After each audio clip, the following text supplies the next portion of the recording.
he was under pressure at the autumn of 2007, I think it was, and played Blackburn, and they drew 0-0. But there was a goal scored by Solomon Kalou, which was disallowed for offside. The assistant raised his flag, and I ruled the goal out. And I became aware of a bit of a commotion in the technical area a few minutes later, and it turns out that Jose had got the footage on some sort of a tablet, which was pretty new at the time, and he's pointing to it, and he's pointing to the fourth official, and it's.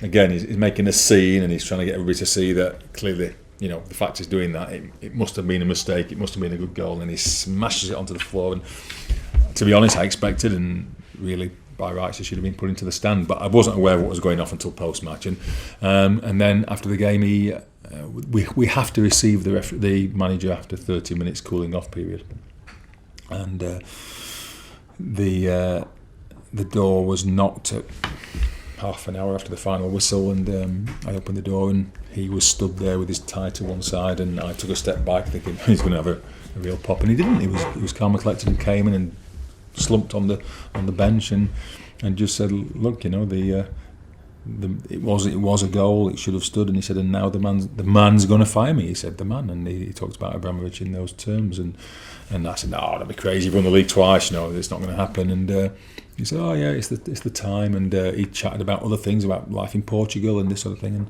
very calm and collected. But I think he could see the writing on the wall. And sure enough, after the Rosenborg game in the Champions League, he was fired, and I was quite sad to see him go, really. And one of the things you do know is that Lionel Messi is somebody who'll stay on his feet whenever he can, irrespective of the treatment that he gets.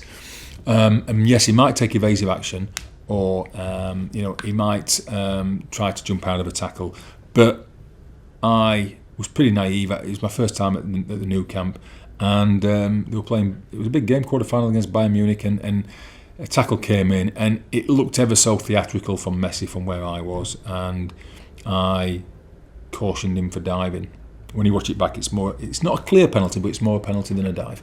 97,000 Catalonians didn't agree with my decision, and nor did Pep Guardiola, who kind of went crazy in the technical area. And you get a feeling about the quality of the decision that you've made. You get instant feedback from the players. I don't mean the orchestrated reactions that players sometimes perform to try to influence you to send somebody off, but I'm talking about those natural reactions that you get, that you can read from players.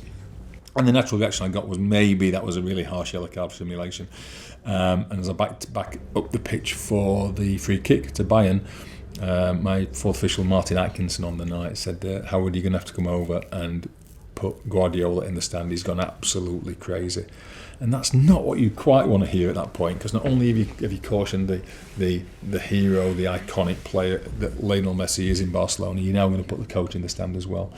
And I kind of trudged over and carried out the instructions of Martin. Martin said, you've got no choice, you really have to put him in the stand. So I did, and never went back to the new camp ever again. Not at the professional level, but at a local level, I refereed a game, and I wasn't doing particularly well, I don't think, and it was the captain who came up to me and said, and this is true, he came up and said, ref, he said, you're not doing very well. He said, what would you do if I called you a useless is what he said. And I said, well, if you called me a useless I'd have to send you off, because you can't swear at the referee like that. It's a sending off offence. He said, what would you do if I just thought it? I said, well, I can't do much about that because I'm not a mind reader. He said, ref, I think you're a useless, which I thought was quite creative really for a footballer in a local pub team.